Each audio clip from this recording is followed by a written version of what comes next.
You're trying to write a nonfiction book, but having a really hard time figuring out what to write? Stay tuned for brainstorming hacks for nonfiction books.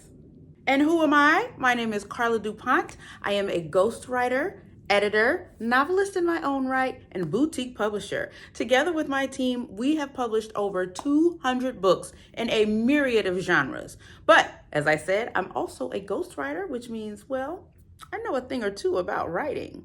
So before we get into the actual brainstorming hacks, let's talk about nonfiction books. What are nonfiction books? We're talking motivational books, inspirational books, devotionals, those types of things.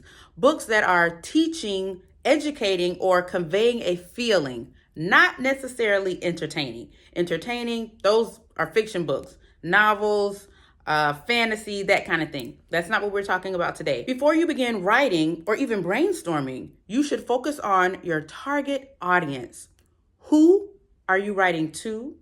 What do you want them to learn or take away? And how do you want them to feel?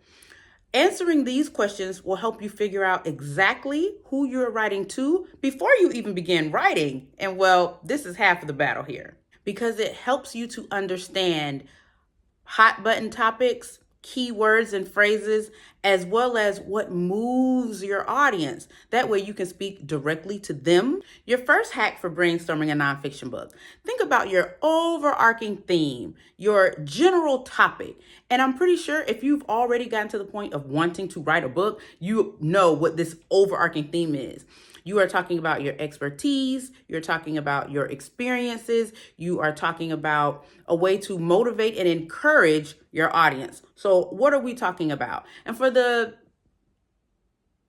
purposes of this video, I'm going to talk about motherhood, because I have two beautiful babies. Well, they wouldn't consider themselves babies, but I do because I'm their mother.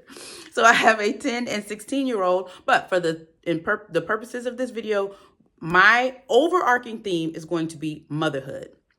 Once you have solidified your overarching theme, now we're going to come up with 10 topics. These are called main topics. So your main topics support your overarching theme. They give credence to what it is you're writing about. These 10 topics should not support each other, but they should be related to each other. You can also have them build on each other, kind of like in math class. You know, you have to learn the fundamentals of addition and subtraction before you get into multiplication. So think about it that way. They can build on each other, they can be related to each other, but they should not support one another. So my main topics under motherhood are going to be choosing a school, doing homework, and making memories. Now, once you have these 10 main topics, then you're going to come up with 3 to 5 subtopics under each main. So we have overarching theme, main topics, subtopics. Subtopics support the main topic, which support the overarching theme. So let's say my main theme is choosing schools. My subtopics will be proximity to home, location, cost, class size. So these are 4 things I would consider when choosing a school, which is part of motherhood. You got it? Now, you write to each one of these subtopics to fill up your chapter. So the 10 main topics are what each one becomes a chapter. The subtopics are what fill up your chapter. Get it? Got it? If you have a question, leave it in the comment section. The second way to brainstorm for your nonfiction book is thinking about stories. Stories that you can use to illustrate your main points and subtopics. When choosing a school for my high schooler, we knew we wanted him in a private school. We did not want him in a boarding school. We also did not want to drive more than 30 minutes from my house or from their dad's house.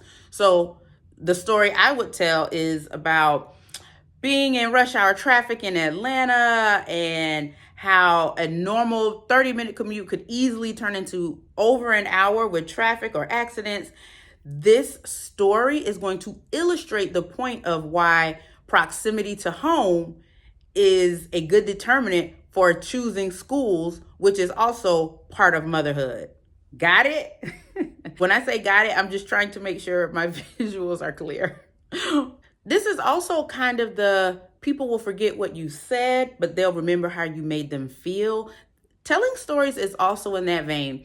People won't remember exactly what you said, how you said it, but they will recall the story because if you're a good storyteller or if you have a good editor, then what you're saying will illustrate a point to them. They'll see it as they're reading it, which means it will internalize the main point you're trying to get across for them. Okay. The third brainstorming hack for nonfiction books is using keywords. As a parent, parents know about commutes. They know about homework, extracurriculars, making memories. So if one of my topics is making memories, then how can I relay what making memories means to me, but what I want other parents to get from it? How do I make memories for my children that I can encourage other parents to do for their children? Using these keywords helps you build a general framework around what you want to say. It also helps to rein in your thoughts so you're not just writing spontaneously all over the place about topics that don't have nothing to do with nothing. You are writing in a cohesive manner using these keywords. And again, yes, you can bounce from keyword to keyword, but those keywords will help you build a framework for the overall book. The fourth way to brainstorm nonfiction books, and this is a good one. Think about questions you are asked. As an author, publisher, I get asked questions all the time. But if you were to ask me what my top 5 questions are, or the top 5 questions people ask, I could easily rattle them off for you. In answering those questions, now I've created different main topics. Those 5 questions would be 5 different main topics, which means 5 different chapters. Not only can I answer the questions in the book, I can also answer them in story time. Like, oh my gosh, I had an incident with a client where they were working with another publisher and they were not, their book wasn't ready in time.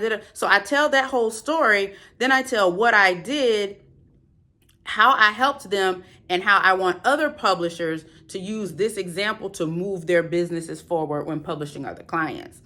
By answering questions that people have asked you, one, you know you are speaking directly to your target audience because you've been asked these questions so many times.